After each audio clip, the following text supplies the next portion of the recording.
இன்றைய வசனம் ஏசாயா 58 11. நீ நீர்ப்பாய்ச்சலான தோட்டத்தைப் போலவும் வற்றாத நீரூற்றைப் போலவும் இருப்பாய். கிறிஸ்துவுக்குள் பிரியமானவர்களே, உங்கள் அனைவருக்கும் என் அன்பின் வாழ்த்துக்கள். இன்றைக்கு நீங்கள் எதையெதையோ நினைத்து கலங்கிக் கொண்டிருக்கிறீர்கள் அல்லவா? வேலையில்லா காரணத்தினாலும், கடன் பிரச்சனையினாலும், வறுமையினாலும் வாடி, ஐயோ நான் வெறுமையாய் நிற்கிறேனே, மற்றவர்களுக்கு பாரமாய் இருக்கிறேனே, நான் இந்த உலகத்தில் வாழ்ந்து என்ன பயன் என்று துக்கத்தோடு சொல்லிக் கொண்டிருக்கிறீர்கள் அல்லவா? யாருக்கும் பிரயோஜனமற்ற பாழும் கிணறு, கனியற்ற மரம் என்று நொந்து கொண்டிருக்கிறீர்கள் அல்லவா? தேவ பிள்ளைகளே, இன்றைக்கு கர்த்தர் உங்களுடைய வாழ்க்கையிலே குறுக்கிட்டு உங்களை ஆசீர்வாதமான நீரூற்றாக விரும்புகிறார். உங்கள் துக்கத்தை சந்தோஷமாக மாற்றுவார். கண்ணீரை ஆனந்த களிப்பாய் மாற்றுவார். தோல்வியை ஜெயமாக மாற பண்ணுவார். இருளை வெளிச்சமாக மாற்றுவார். இன்றைக்கு கர்த்தர் உங்களுக்கு தரும் வாக்குத்தத்தத்தை ஏற்றுக்கொண்டு, என் வறுமையின் நாட்களும் போராட்டத்தின் நாட்களும் முடிந்து போயின, நான் ஒரு ஆசீர்வாதமான நீரூற்று, நான் என் குடும்பத்துக்கும் என் உறவினருக்கும் என் தேசத்துக்கும் ஆசீர்வாதமாக விளங்குவேன் என்று சொல்லிக் கொள்ளுங்கள். நீர்வளம் பொருந்திய தோட்டம் எப்படி செழிப்பாக இருக்குமோ அதுபோல உங்களுடைய வாழ்க்கை செழிப்படைய போகிறது.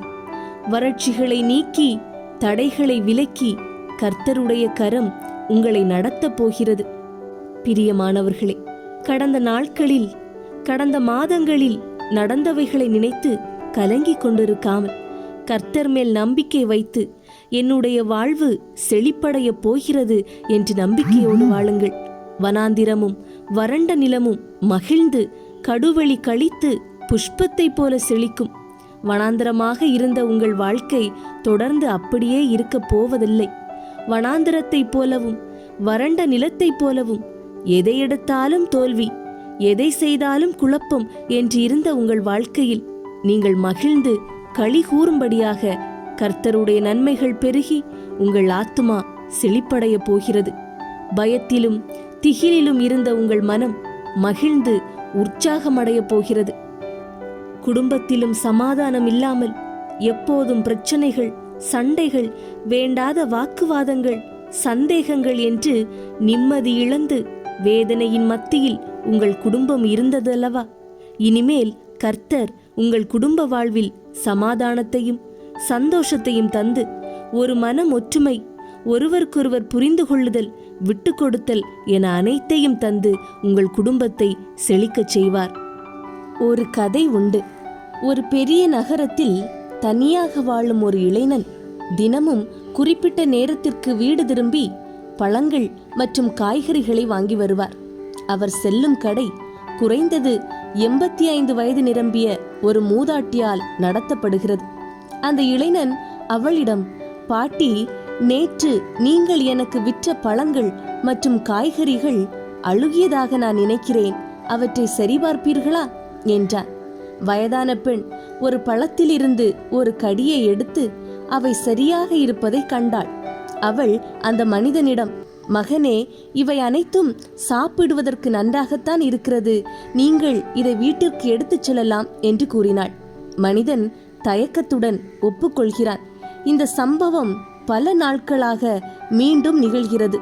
வயதான பெண்மணியின் கடையில் இருந்து பழங்கள் மற்றும் காய்கறிகளை வாங்கும் ஆண் அழுகல் அல்லது கசப்பு இருக்கிறதா என்று சோதிக்கும்படி கோருகிறான். கடைசியாக அந்த சோதனையில் சோர்ந்து போன அந்த பெண் அவனிடம், ஏன் தினமும் இப்படி செய்கிறீர்கள் என்று கேட்கிறாள். இளைஞன் பதிலளிக்கவில்லை. ஆனால் அவன் ஏன் அப்படி செய்தான்? வயதான பெண்ணின் தோற்றம் பலவீனமாக இருந்ததால் ஓரிரு பழங்களை சாப்பிடும்படி அந்த இளைஞன் அவளை வற்புறுத்தி கொண்டே இருந்தான். அவள் இடைவேளையின்றி வேலை செய்வதை கவனித்த அவன், அவளது பழங்கள் அழுகியதாக காட்டிக்கொள்வதே அவளுக்கு ஊட்டச்சத்தை பெற சிறந்த வழி என்று முடிவு செய்திருக்கிறார். ஒருமுறை அந்த மூதாட்டியின் பக்கத்து கடையில் அமர்ந்திருந்த ஒரு கீரை விற்பவர் அவரிடம், ஏன் இவருக்கு நிறைய பழங்கள் நீங்கள் கொடுக்கிறீர்கள் என்று கேட்டிருக்கிறார். அதற்கு அந்த மூதாட்டி, ஏனென்றால் அவர் என் மீது அக்கறை காட்டுகிறார், நான் சாப்பிடுவதை உறுதிப்படுத்த மட்டுமே இங்கு வருகிறார் என்பது எனக்கு தெரியும். அவருடைய கருணை செயலை நான் அறிந்திருக்கவில்லை என்று அவர் நினைக்கிறார். ஆனால் நான் தான் அவர் பார்க்காத போதெல்லாம் கூடுதல் பழங்கள் அல்லது காய்கறிகளின் ஒரு பகுதியை அவரது பையில் போடுவேன் என்று கூறினாள். தண்ணீர் பாய்ச்சுகிறவனுக்கு தண்ணீர் பாய்ச்சப்படும் என்று வேத வசனம் கூறுகிறது. நன்மை செய்வதினாலே ஒரு நாளும் நாம் குறைந்து போவதில்லை. கர்த்தர் நம்முடைய வாழ்வில் கொடுக்கும் ஆசீர்வாதங்களை நாம் மற்றவர்களோடும் பகிர்ந்து கொள்ள வேண்டும். நம்முடைய வாழ்க்கையும் செயலும் எப்போதும் மற்றவர்களுக்கு உதாரணமாக இருக்க வேண்டும். எவைகளெல்லாம் தடைகளாக இருந்ததோ அந்த தடைகளையெல்லாம் உடைத்து போட போகிறார். உங்கள் பொருளாதார உயர்வை தடுக்கும்படியாக உங்களுக்கு எதிராக எழும்பின எல்லா சத்துருக்களின் தந்திரங்களை கர்த்தர் முறியடிக்கிறார். உங்கள் வாழ்க்கையில் பல நேரங்களில் சில முக்கியமான முடிவு எடுப்பதற்கும் உங்களை நடத்துவதற்கும் ஒருவரும் இல்லாமல் குழப்பம் அடைகிறீர்கள். பல தோல்விகளை சந்திக்கிறீர்கள்.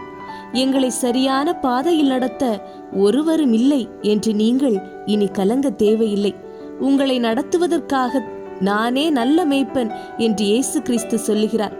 ஆட்டு மந்தைகளை ஒரு மேய்ப்பன் எப்படி நடத்தி செல்கிறாரோ அதுபோல உங்களை நடத்துகிறவர் தேவன். மேய்ப்பன் தன்னுடைய ஆடுகளுக்கு தக்கபடி அதனை நடத்துகிறான்.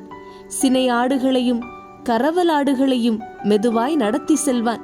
பலவீனமான ஆடுகளை காணும்போது அதை தன் தோளின் மேல் சுமந்து செல்வான். அதுபோலவே தேவன் உங்களையும் நித்தமும் நடத்துகிறார். இனிமேல் நீங்கள் வாலாகாமல் தலையாவீர்கள், கீழாகாமல் மேலாவீர்கள். உங்களை நீர்ப்பாய்ச்சலான இடங்களில் நடத்துவார். நீங்கள் செழிப்பை காண்பீர்கள். உங்கள் வாழ்க்கையில் போராட்டங்கள், சோதனைகள், நெருக்கங்களை நீங்கள் கடந்து போனாலும் நீங்கள் கலங்க மாட்டீர்கள். நான் மரண இருளின் பள்ளத்தாக்கிலே நடந்தாலும் பொல்லாப்புக்கு பயப்படேன். தேவரீர் என்னோடே கூட இருக்கிறீர். உமது கோலும் உமது தடியும் என்னை தேற்றும். அவர்கள் பசியாய் இருப்பதுமில்லை, தாகமாய் இருப்பதுமில்லை. உஷ்ணமாகிலும் வெயிலாகிலும் அவர்கள் மேல் படுவதுமில்லை. அவர்களுக்கு இறங்குகிறவர் அவர்களை நடத்தி அவர்களை நீரூற்றுகளிடத்திற்கு கொண்டு போய்விடுவார். ஜெபம். தகப்பனே, இதோ கண்ணீரோடும் வேதனையோடும் தவிக்கும் இந்த மக்களை பார். எனக்கென்று யார் இருக்கிறார்? நான் ஒரு அனாதை போல் இருக்கிறேனே. கை கொடுத்து தூக்குவார் யாரும் இல்லையே, உதவி செய்வார் யாரும் இல்லையே என்று கலங்கும் இவர்களை கண்பார். இவர்களுடைய தேவைகளை எல்லாம் சந்தித்து இவர்களது வாழ்வை செழிப்பாக மாற்றும். திருமணமாகாமல் கஷ்டப்படும் பிள்ளைகளையும் குழந்தை பேறு இல்லாமல் துன்பப்படுபவர்களையும் கண்பார். கடன் பாரங்களால் தவித்து கொண்டிருப்பவர்களுக்கு நீரே கை கொடுத்து தூக்குவீராக. தகப்பனே, நீரே இந்த பிள்ளைகளுக்கு தாயும் தந்தையுமாக இரு. இவர்களது வாழ்வில் அற்புதங்களை காண வேண்டும். இவர்களது வாழ்வு செழிக்க வேண்டும். அதற்கு நீரே அருள் புரிய வேண்டும். இயேசு கிறிஸ்துவின் நாமத்திலே ஜெபிக்கிறோம் எங்கள் நல்ல தந்தையே. ஆமேன், ஆமேன்.